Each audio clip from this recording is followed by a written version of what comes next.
you tomorrow, unless today is yesterday.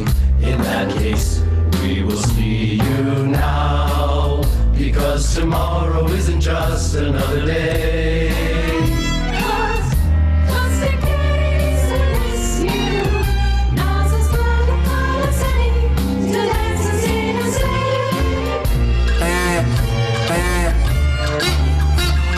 Hooray, hooray, hooray! No more of the day before, because tomorrow isn't just another day.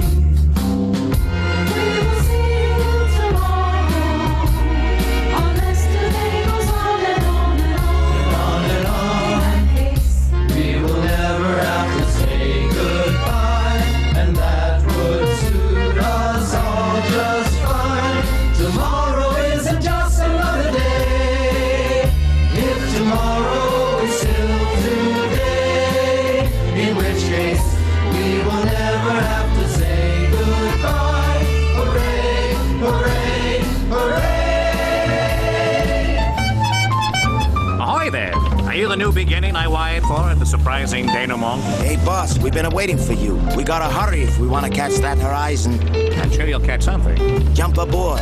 There you go, boy. With a little luck, tomorrow is just a sunset away. Who knows what's ahead?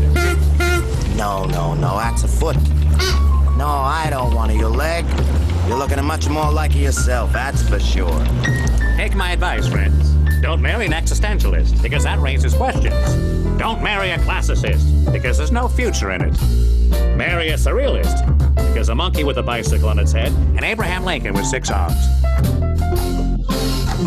But just in case we miss you, in our absence, a letter we will send.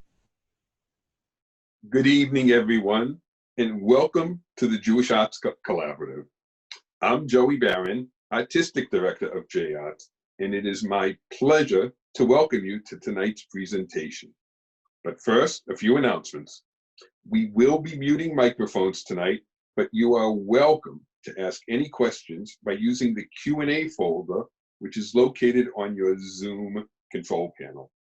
And tonight's program has been made possible in partnership with the Jewish Book Council, Brookline Booksmith, and Boston's Workers' Circle.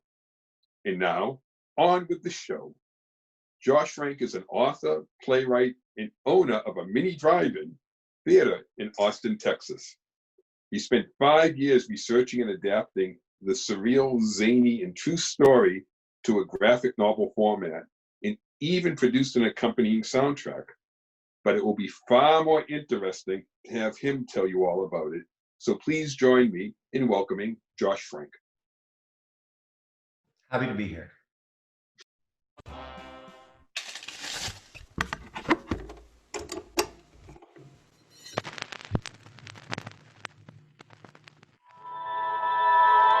She's just returned from a long engagement in France and a short marriage in Spain. Ladies and gentlemen, I present to you the Surrealist Woman. Slow sinks the sun, and I'm looking for the one who can fall upwards in love. It's like a glove and truly can see me. Here I am, always in love, yet I'm with a broken heart, roaming through the darkest night, or sunniest noon, be shining worse than death of fight. Going where you lead, going where you lead me, coming where you need, coming where you need me, yielding to your lips caress, smiling where you plead, I will answer, oh yes. People say reality must rule us, but that is the nightmare of a dreamer, feeling blue for being a redeemer. God gave the worst job to a woman,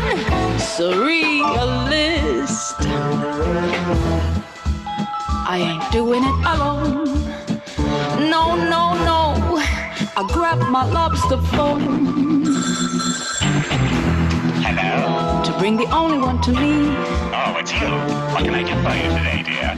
A party is needed, Okay. like a starbeam cleaving out the storm. A vision so pure in for my desolate longing, laced with its heaven-sent rays, going where you lead, going where you lead me, coming when you need, coming when you need me, yielding to your lips caress, smiling when you plead, I will answer, oh yes.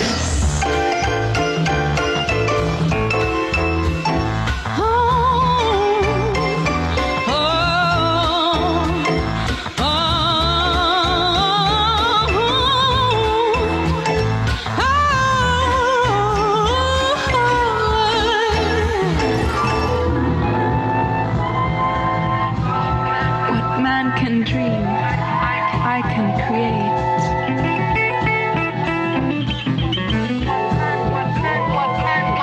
What man can create, I can destroy.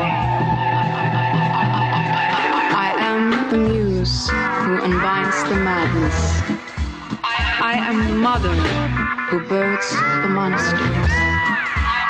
I'm the end that is the beginning. I'm not the first nor the last, but I'm the only one that is for you and you alone. Going where I lead, going where I lead you. Call me when I need, call me when I need you. Yielding to my lips caress, smiling when you plead. I will answer, oh yes.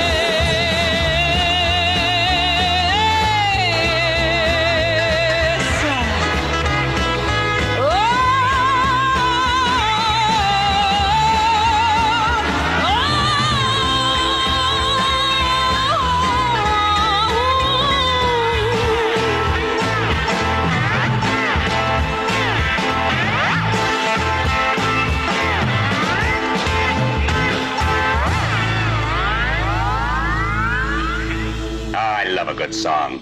If I hear one, I'll let you know.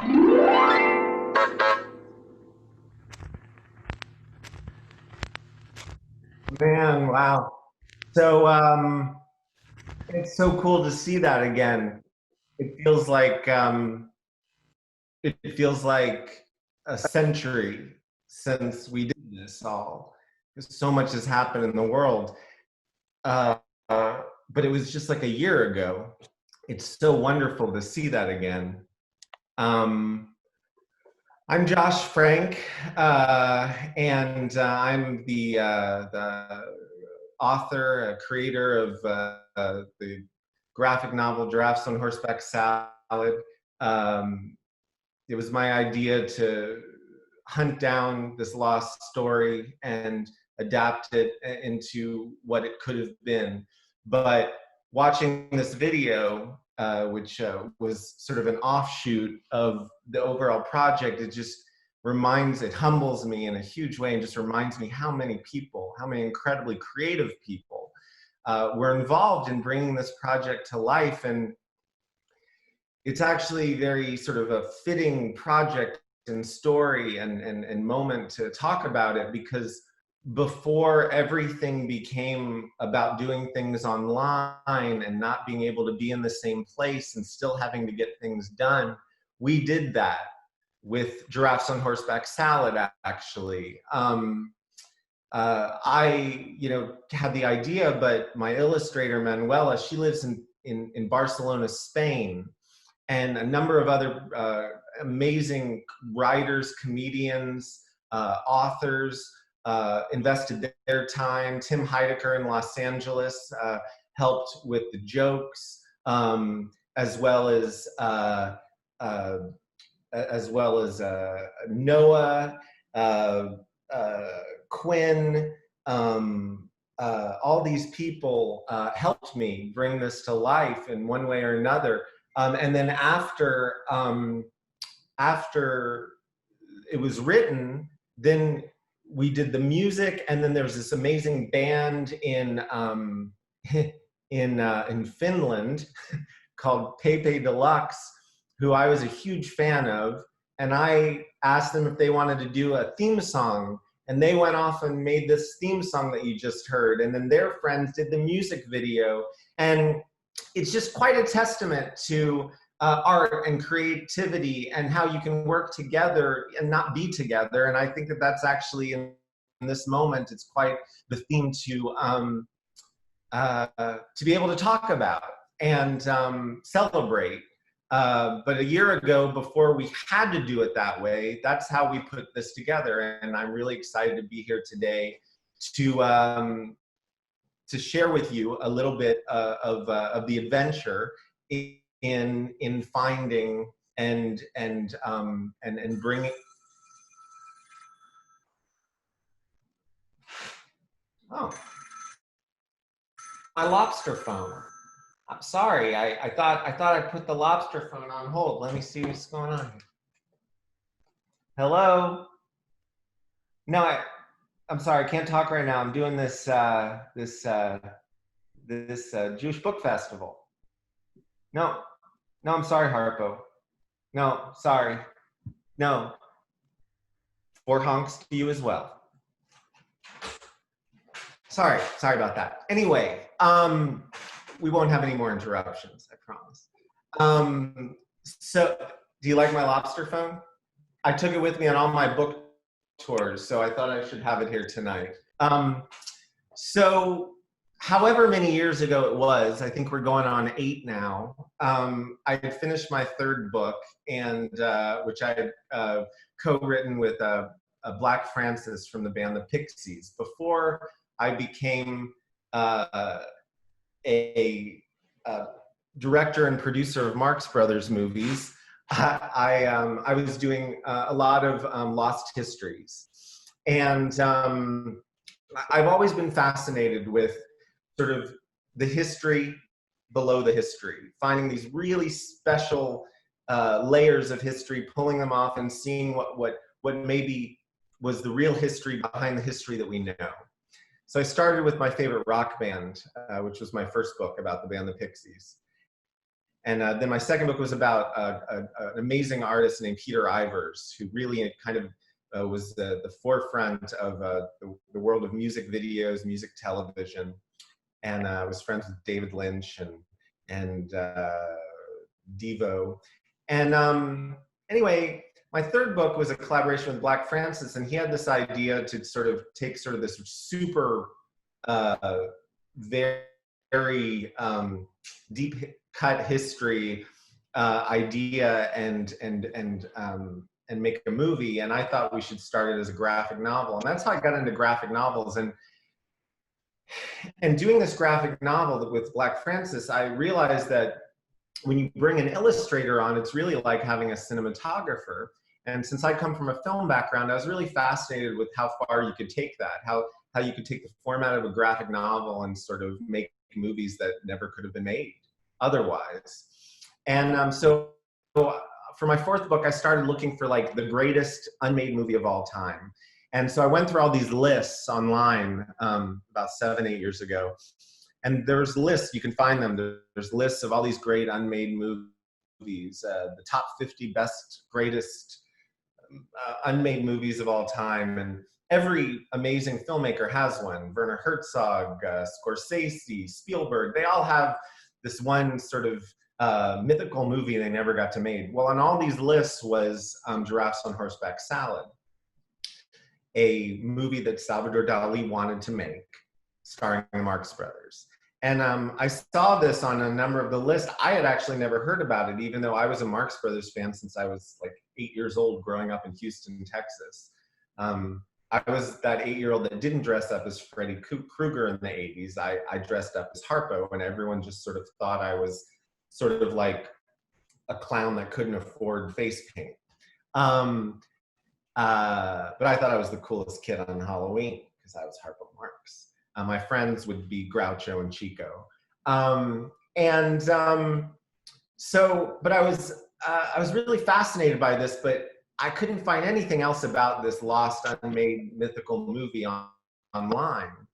And so I kind of put it aside because it just didn't seem like there was a lot to work with there. But there was this nagging, beautiful delusion of grandeur that sort of kept me coming back to it, of this idea that I could make the first new Marx Brothers movie in 60 years.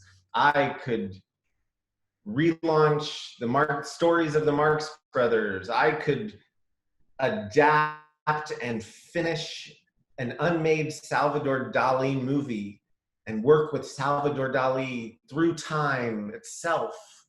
And, you know, all those great delusions of grandeur. And I just couldn't let it go. It was too intriguing. And so basically what I did was I went on a sort of quest to see if there was more material than this one paragraph that very vaguely described what the movie would have been. And that quest lasted about 3 years, hunting down any piece of information I could find in hopes that I could find enough to work with in order to finish it as a graphic novel. But before we go any further, let us meet the cast of characters. And yes.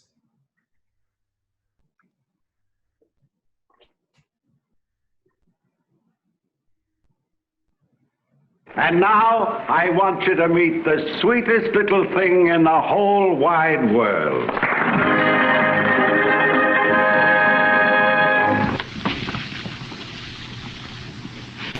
We follow you there.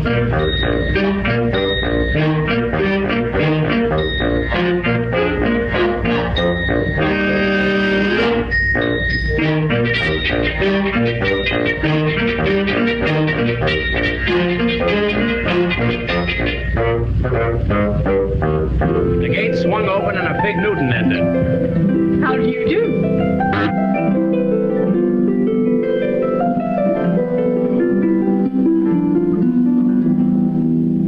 Hey, buddy, could you help me out? I'd like to get a cup of coffee.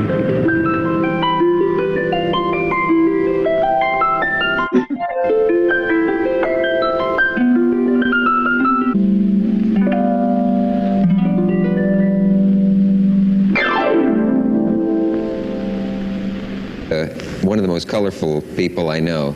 Odd is another word that's been applied. But he is a man who once said about himself, the only difference between myself and a madman is that I am not mad. We'll see. Will you welcome, please, Salvador Dali.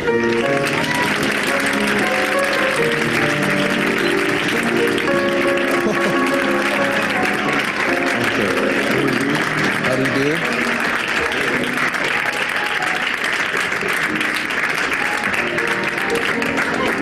Well, I think you've caught something. I can't help noticing that you have an anteater with you, Mr. Dali. Oh, please. Dali no like a child, no like it at all butterfly is, and no like it animals of any kind. Only it. You only... And violent rhinoceros. Right off. Rhinoceros. Am I alone in finding you somewhat difficult to follow in terms of what your theories are? Do people often misunderstand you or find you hard to... No, but this is absolutely normal. It's interesting, but because myself worked in my surrealism for 14 years, and today no understand nothing of my work. No one understands your work today? No, a lot. It is absolutely legitimate that other people also no understand. Because if myself don't understand, the other will understand less. If I had said hello, Dali, when you came out, would you have been offended? No, it's an old joke, I expect. I'm never offended because all time the jokes create one tremendous indifference in my life. You know, I'm tragical, and the jokes appear me tremendous quantity of vulgarity in any jokes. Dali never jokes. Do you like jokes? No. For this choice, the only intelligent animals is the rhinoceros and the ants. because the cats, the dogs is the more vulgar and catastrophic animal that exists. Yeah. Yeah, well. This is the only way to travel, boys. The only way. I was going to bring along the wife and kiddies, but the grocer couldn't spare another barrel. I was going to bring my grandfather, but there's no room for his beard. Why don't you send for the old swine and let his beard come later?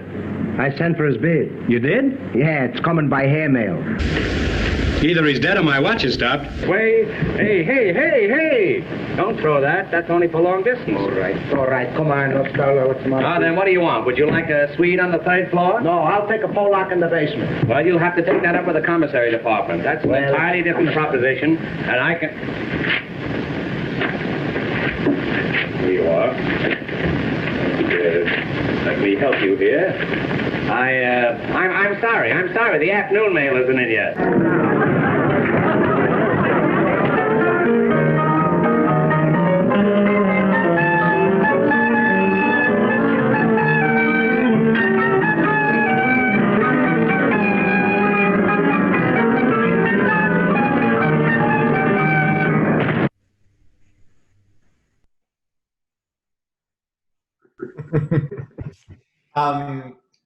So important to note, the Dali that you see in that video is the older Dali. The Dali in the world that we're talking about here was the very young Dali. It was the Dali that was roughly in my age range, maybe 7 or 8 years younger, I don't know.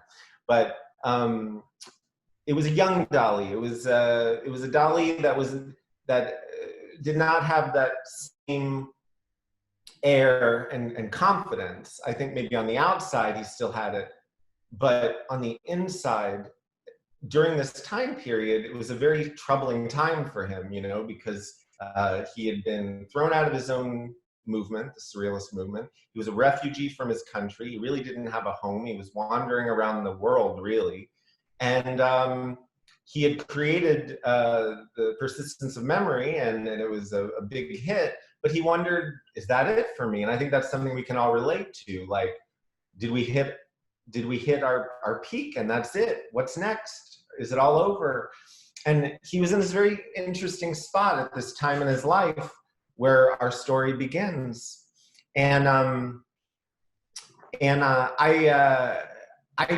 didn't know this at the time, but it was a very important thing to realize in order to actually finish this project and make it come to fruition. So it was 1936, and Harpo was on a press tour of Europe for a night at the opera, and he was in Paris, and Dali had heard that Harpo would be at this party. And as the story goes, Dali went to this party specifically to meet Harpo, because to him, Harpo was surrealism in human form. And he loved the Marx Brothers, and he was a fan. And again, another really endearing thing. Like, you know, you just don't think of Dali necessarily being a fan. It's like a young fan of with starry eyes, but he was with the Marx Brothers, and particularly Harpo. So he went to this party, he met Harpo, and they hit it off. As the story goes, they couldn't speak the same language, but they spoke with their eyes and supposedly had a great conversation. And they started pen paling, and when Harpo went back home to California, and they kept in touch. And over the next 3 or 4 months, they wrote to each other, and then finally Dali sent Harpo a Christmas gift at the end of the year. And we're gonna skip ahead to Harpo and Dali, and we did that one. Harpo and Salvo. So skip that one and go to the next one. There you go.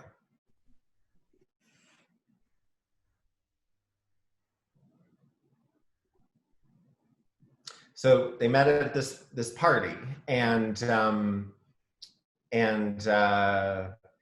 they hit it off. And this is the harp that Dali sent Harpo, and it had barbed wire strings and forks for tuning pitches. And this is the picture that Harpo sent Dali of his bandaged hands after playing the surrealist harp. And he wrote this letter: "Dear Salvador Dali, shooting finished in 6 weeks. If you're coming west, would be happy to be smeared by you. Have counter proposition. Will you sit for me while I sit for you? Happy New Year." The great admirer of persistence of memory. Sure enough, Dali rushed down to California, painted Harpo, and as Harpo asked, Harpo painted Dali as well. This is the most famous painting that came out of that Dali did of Harpo. And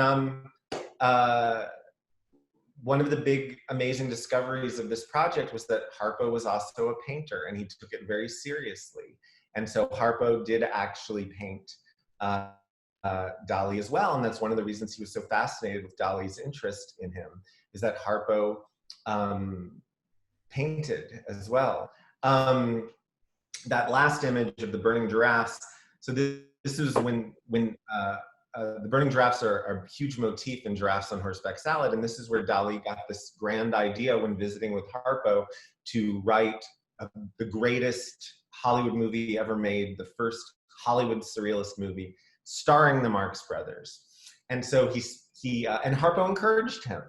Harpo was an artist, you know, just not just a entertainer, not just in show business. I mean, Harpo was really a true artist, you know, and discovering that, I mean, we all know that, but I mean, at the time, this wasn't, we look at the Marx Brothers now as artists, but at the time they were, you know, they were zany, they were making a show, but Dali saw true art in Harpo. And I think Harpo really, you know, that meant something to him. And then also because Harpo loved to paint, and this was something that he was to do, there was a real interest in he wanted to encourage Dali's artistic ideas, even if they were crazy, like writing a Marx Brothers movie. So Dali was very set on this. He really felt a lot of passion for doing this. So he wrote a draft of a story. And at the time, I didn't know how much there was. And that was sort of the big thing of, if I could pull this off as a book, there had to be enough material to work with. And at the time, it really didn't seem like there was. There was just paragraphs online. So what I did was, I reached out to Dali Foundation in Spain, and I asked if there was more writings of Dali's having to do with giraffes. And what they said was, we have a volume of his film writing, and we could send you a copy. We have a copy. There's only one problem. It's not in English. The English ones are out of print, and so are the Spanish ones are also out of print. But we have a copy in Portuguese. So I said, well, okay, Portuguese, I can work with that. So I had them send me a copy, and I went onto Craigslist and looked for a translator that could translate Portuguese. And I figured, you know, while I waited for the book to arrive, I was like, all right, here's my game plan. I got to come up with a game plan. It's in Portuguese. I'll go through the book, and I'll just look page for page, and I'll wait. I'll look until I can find the word Harpo or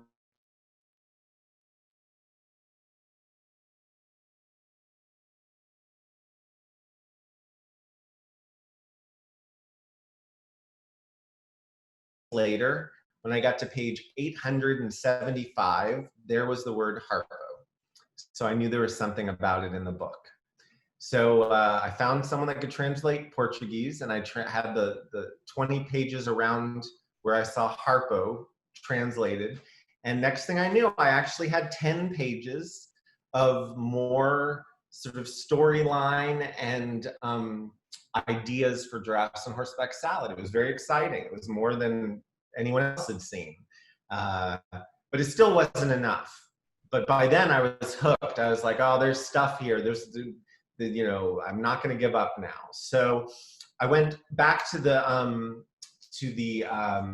Dali Foundation in Spain. I called them again and I asked, where did this material come from? Could there be more somewhere out there in the world that they don't have? And they said, well, we got this material from a box at the Pompidou Museum in Paris. It turns out that the museum in Paris had purchased a lot of Dali's writings 30 years ago, and the stuff that was in this volume was from that. So that's when I reached out to the museum in Paris, and I asked them if one of their curators could look through and see if there's more to work with. And I was very lucky and found a woman who would help me. And she wrote me back a few weeks later that there was indeed more, and that if I wanted to come to the museum in Paris, they would be happy for me to look at it. Well, I was in Austin, Texas, and my budget for the book at that current moment was a lot less than the phone call I was making to Paris was costing. And I explained that, and I said, could you make an exception? Could you send me like PDFs of whatever pages you think might apply? And they agreed. I think partly because they were just really curious to see what I'd come up with. And I think that's the running theme of the whole Giraffes on Horseback Salad project, is that I was able to move it forward and make it happen because I think, you know, sort of like how George Harrison, he invested in Monty Python. You know, he put money into the Holy Grail because he wanted to see that movie. And I think that's what a lot of these people that have helped, you know, dozens and dozens and dozens of people help me get this done, help me finish it. And I think it's because partly they all wanted to see that movie too, just like me. So I waited for the material to come in, and I was just trying not to get too excited because it could have just been that same 10 pages or maybe a couple more. I just didn't know how much it would be. But a couple weeks later, I got an email and I clicked and opened it, and sure enough, there was 100 pages of handwritten text by Dali. And I was just so thrilled and excited. The problem was I needed someone who could translate it because it was in French. So I reached out to an old friend of mine who lived in Paris, and I said, hey, I've got these pages I need translated, and there's 100 pages, and I've got $300 that I can give you to do the translation. And he's like, why would anyone translate 100 pages for $300? And I said, oh, that's right. I forgot to mention, it's 100 pages handwritten by Salvador Dali that pretty much no one has ever seen. And he said, I'll do it. So a couple weeks later, again, I'm waiting for now this material back. And I didn't know what I was going to get. It could have been, looked like an impressive 100 pages, but really it was just 20 pages after the translation. I just didn't know. Or it could have been gibberish or had nothing to do with Giraffes on Horseback Salad. But it turns out when I got the pages back, it was about 80 pages, all about Giraffes on Horseback Salad. And it was great stuff. I mean, it was insane. Some of it didn't make a lot of sense, but reading it, I saw the story, I saw where he was going with it, and it was very exciting. That's when I knew there was a book there, and that's when I reached out to my agent. That's when we started making things happen with it. And that's when I realized how I could pull this off. It had to be authentic. I had to find an illustrator, AKA a cinematographer from Spain, someone that knew Dali's work. I had to find a comedian that understood surrealist comedy, but could give it a modern edge, but still stick to the classic Marx Brothers familiarity. Tim Heidecker. I had to pull together my production crew, just like I was making the movie for real. and basically make the movie as much as I could to, you know, with what I had to work with. And that's what Giraffes on Horseback Salad, the book, ended up being, is that collaboration with, through time, with the Marx Brothers and with Salvador Dali and with Tim Heidecker and with Manuela and with all the other amazing people that helped make this production happen.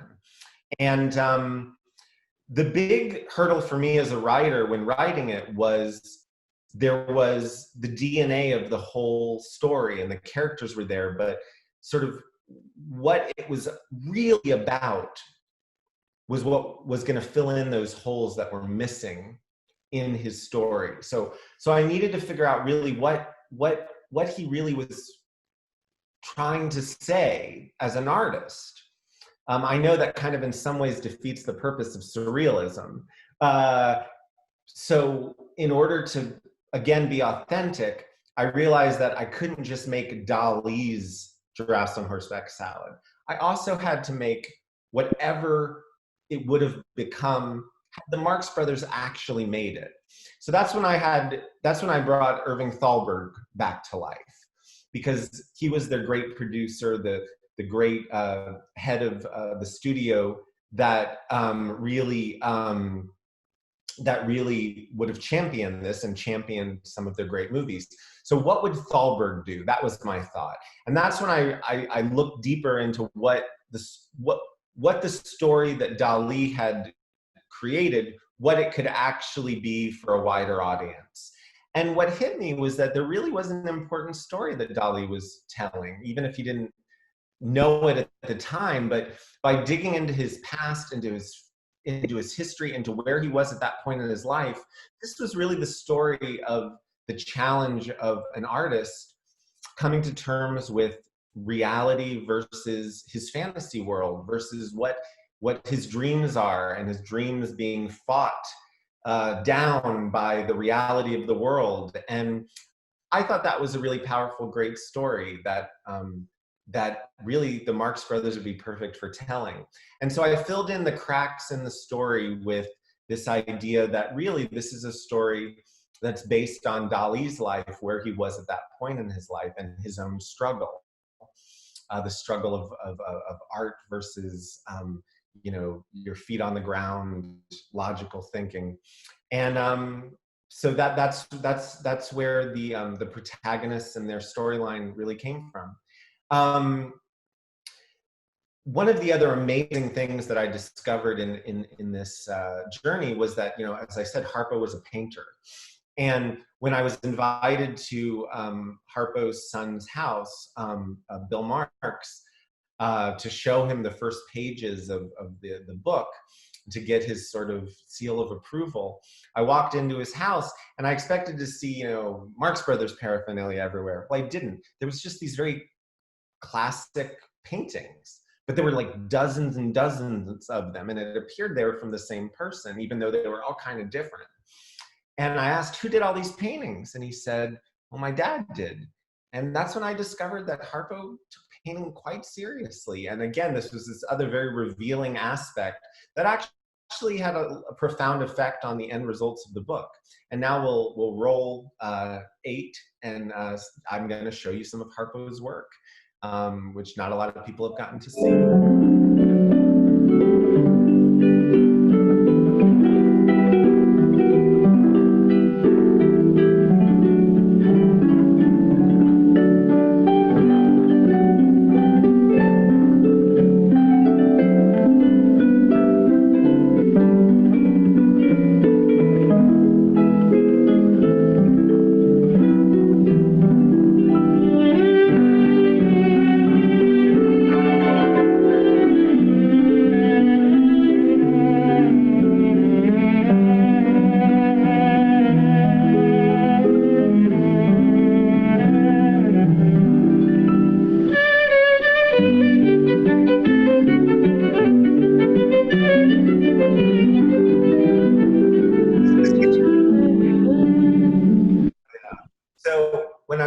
To Bill's house, and I used his restroom, there was a picture of Harpo over the toilet.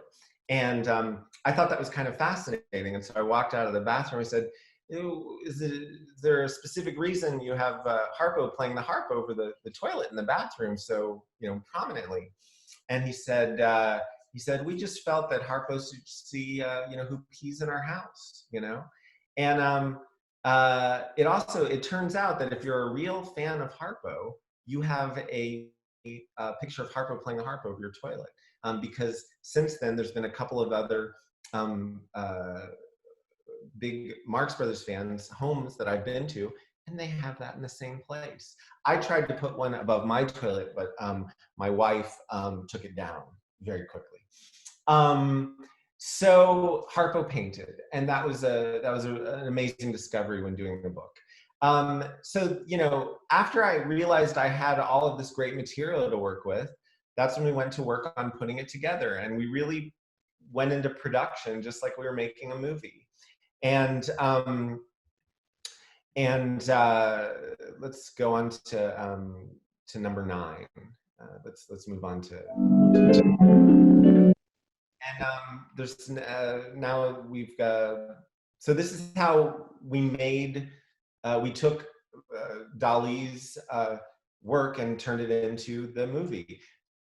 Luckily, we had some stuff to work with because this painting here is one of a number of sketches that he actually did with the visual idea of what his movie would look like. These are some of the pages that were sent to me from the museum in Paris that were translated into English for me from my friend. And so those hand scribbled pages that we just saw right there, that's what I received, and then my friend translated them to me. And one of the things he said is, he said, Josh, you didn't just give me one translation, you actually gave me 3. First, I had to translate it from Dali's French into regular French, and then I had to translate it into regular French into English for you. He said it took double the time. So these were some of the pages from Bill's actual personal files of the original screen draft that Dali actually had made to give to MGM. These are some of the pages of how they looked when we translated them from French into English. My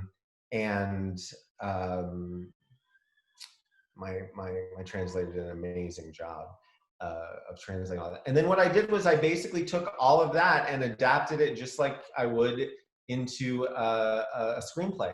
So it's basically a screenplay adaptation of Dali's ideas and story. And from the screenplay, I handed the screenplay to my my illustrator, and together we adapted the screenplay into the graphic novel.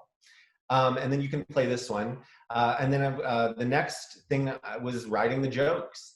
And Tim Heidecker from Tim and Eric invited me over to his studio in LA. And he brought a bunch of it's the next one, I think.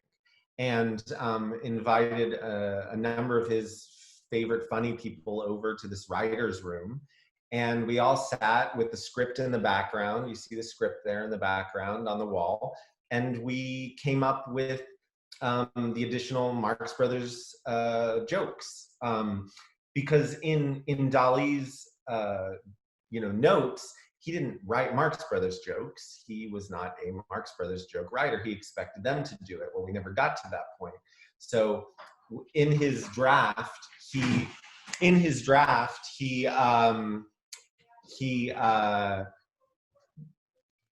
sorry. So, my 4-year-old is trying to break into the barricaded doors that I had to barricade myself into this room in order, because we're all still staying at home. He didn't get through, but I lost my place. So in his notes, he actually wrote, insert Marx Brothers mayhem here, where he knew he would need the Marx Brothers to be funny. So wherever Dali wrote that. I wrote that too in my script where I thought there needed to be more stuff, and that's how we added more of the jokes into the initial draft of the book. You can move on to the next one. Number 11, slide 11.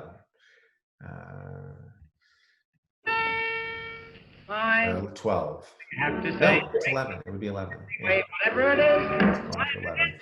And that's, of course, when I had to find the illustrator. I'm against it. Your proposition may be good, but let's have one thing understood. Whatever it is, I'm against it. And even when you hate it or contest it, I'm against it. I'm opposed to it. And I'm opposed to it.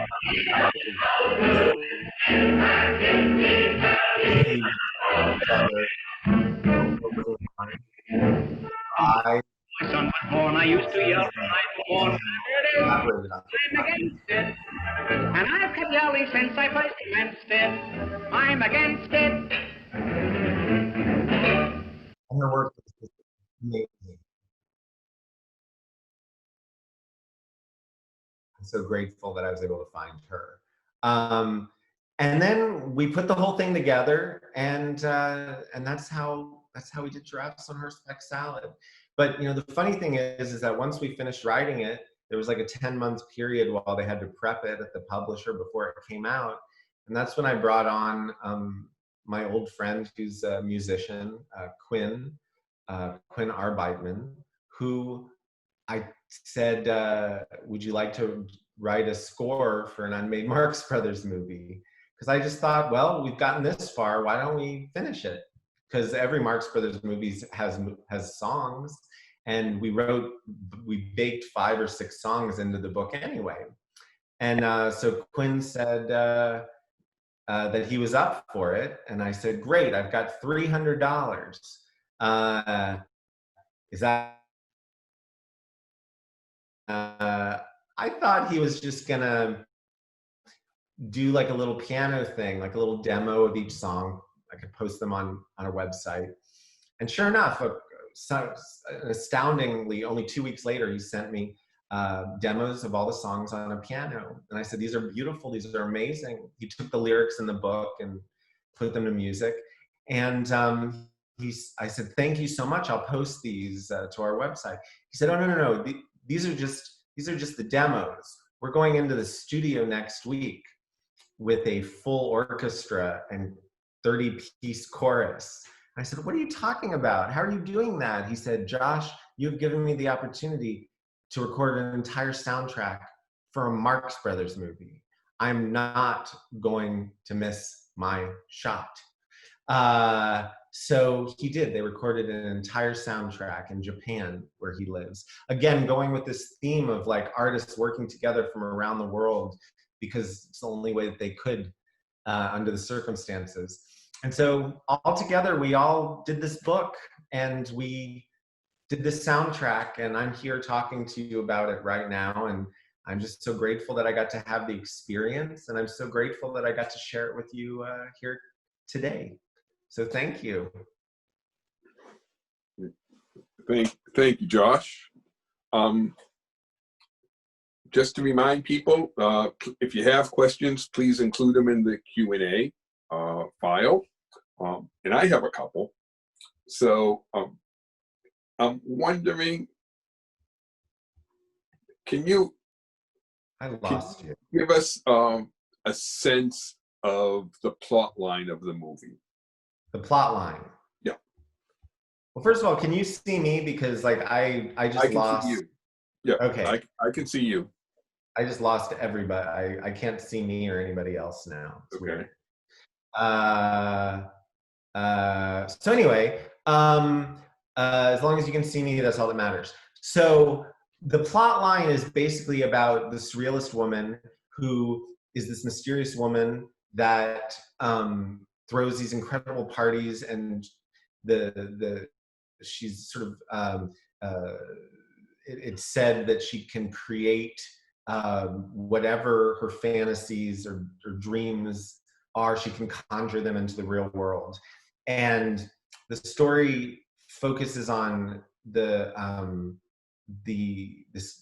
character Jimmy, who I felt very strongly was sort of a stand-in for Dali.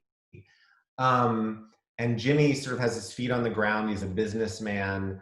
He dreams these incredible inventions and ideas, but that he makes happen through industry. But they're all very much about helping the world as it is today, reality. Whereas the surrealist woman wants to create the absurd and bring a fantasy to the world.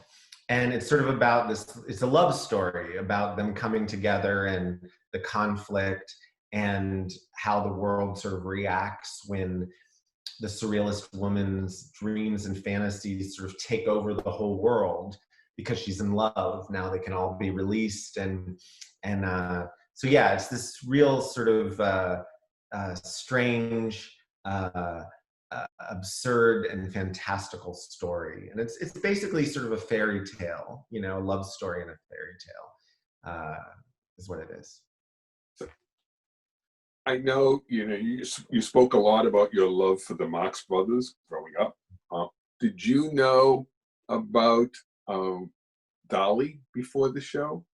Oh yeah, I mean, I went to film school, so I was one of the few people that have seen every Dali short film and studied them, like when I was in school.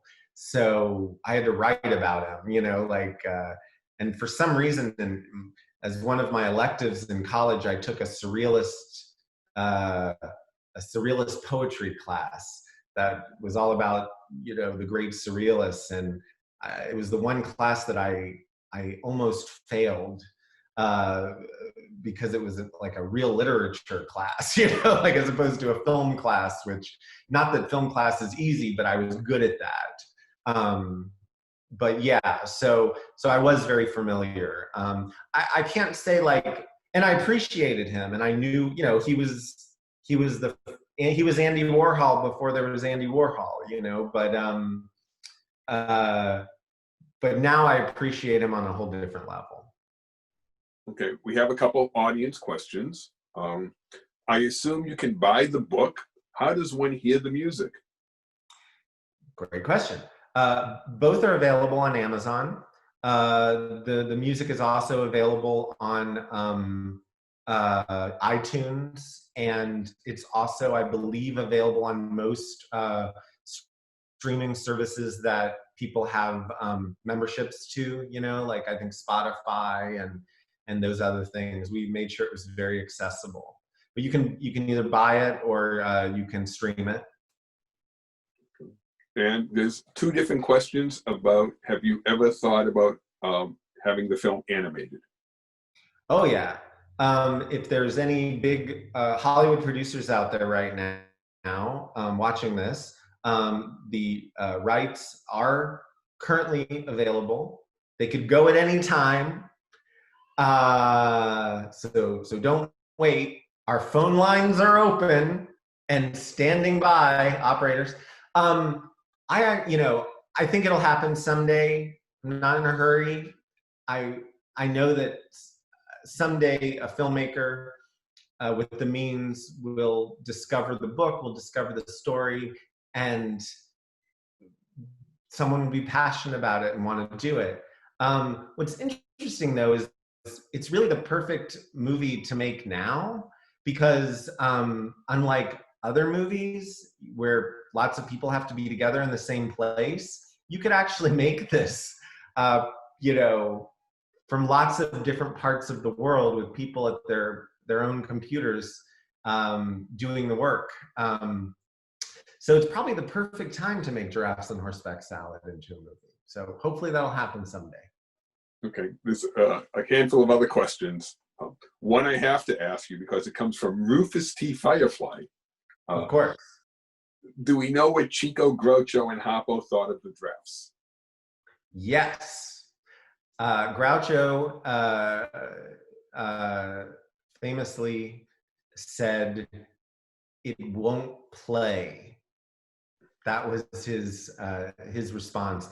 And I take that to mean that, you know, for the audiences, like they wouldn't buy into it.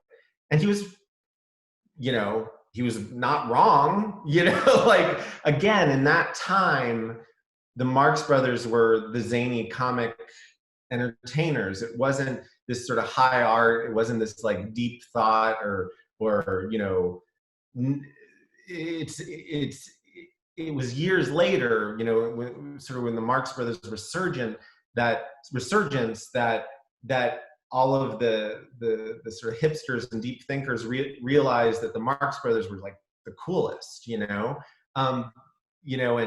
and they became something more.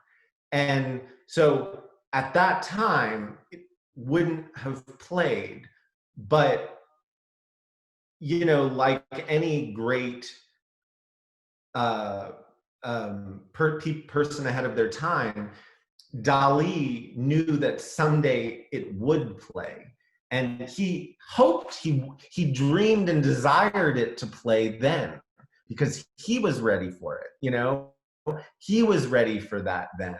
He knew what they were. He knew that they were, you know, this you know, the highest art form that existed, because he was Dali. There's no specific thing of what Chico thought of it. Harpo supposedly thought it was really weird, but again, he encouraged Dali. He thought Dali should do what Dali wanted to do. You know, it didn't really matter if it would be successful. You know, I think, and that's one of the really cool things about Dali. I mean, about Harpo, that made him different than the other brothers. You know, Harpo just from talking to Bill and to other people, Robert Bader, you know, these people that really know the Marx Brothers history, it became clear to me that that Harpo, you know, was really sort of the artist of had the mind of the artist when he thought about the work, whereas you know, the other brothers, you know, this was a job, you know, this was a business, you know, and so yeah, I could totally see how most of them would think that this was a very bad idea at the time. So yeah, I'm glad that Harpo encouraged Dali to do what he could with it, so that we could get this material. Because really, I feel that like the pages that he wrote that we adapted, I feel it's a very revealing part of Dali's life and world that not a lot of people have really spent a lot of time, you know, sharing with the world, and it's a different perspective on him as an artist.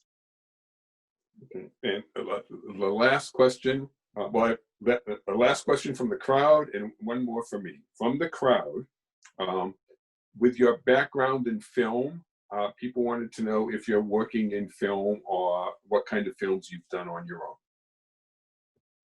own. When I got out of film school, I realized that it would cost money to make a movie. And back then it would have. Now, you know, it's a little different. But so what I did was I moved to Austin, Texas, and I started a theater company where I started writing and producing cinematic plays. And from that, I developed my style for writing books. And so that's sort of what I focused on. And sort of Giraffes is my sort of, I think, my most successful attempt of taking a movie idea and putting it into book form. And I like doing that. I like making my movies as books because I'm able to do whatever I want with a multi-million-dollar imaginary budget. That's how I did Giraffes on Horseback Salad. I made a multi-million-dollar movie without spending multiple millions of dollars. And then as well, because of my film background, I started this drive-in movie business 10 years ago. And suddenly within the last 3 months, I have the most successful movie theater business model and a 10-year head start on everyone else with it. So right now, actually, this 1 hour with y'all is the first hour that I have not spent being a drive-in owner in the last 3 months, because I'm the only movie theater in town. It's nuts. But the great thing is it's my movie theater. So I could show Marx Brothers movies. I could show whatever I want, and people have to come because I'm the only one. So it's great. And I saw there was a little question about the shirts. We have the shirts, and the website for Giraffes on Horseback Salad. You can email us, and we can get you a shirt. So I do have to put a plug in. If you would like to buy the book, and I have to tell you, the book is beautiful, and in my humble opinion, the book is much better than the movie ever would have been. And it's and if you're local and you could give your business to the Brookline Booksmith, it's a small independent, and they were very helpful in putting this together for us. So with that, I think we'll wrap up. So thank you, Josh. Do you want to give the URL for the website? It's been a while. Okay. I think it's horsebacksaladbook.com. Okay.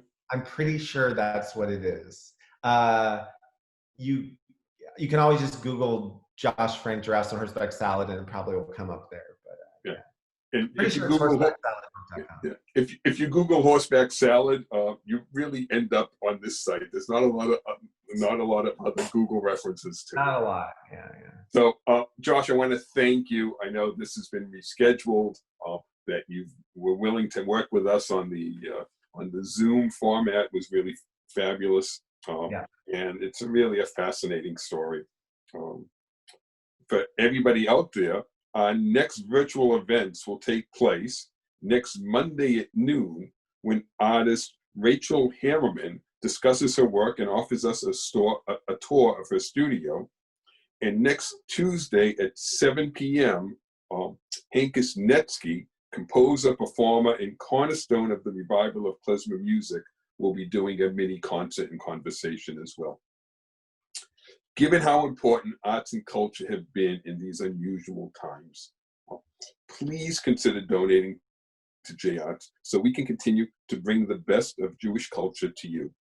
For complete information, visit jartsboston.org and follow @jartsboston on social media. The Jewish Arts Collaborative, let culture connect us. Stay safe, and we look forward to connecting with you again soon. Thank you.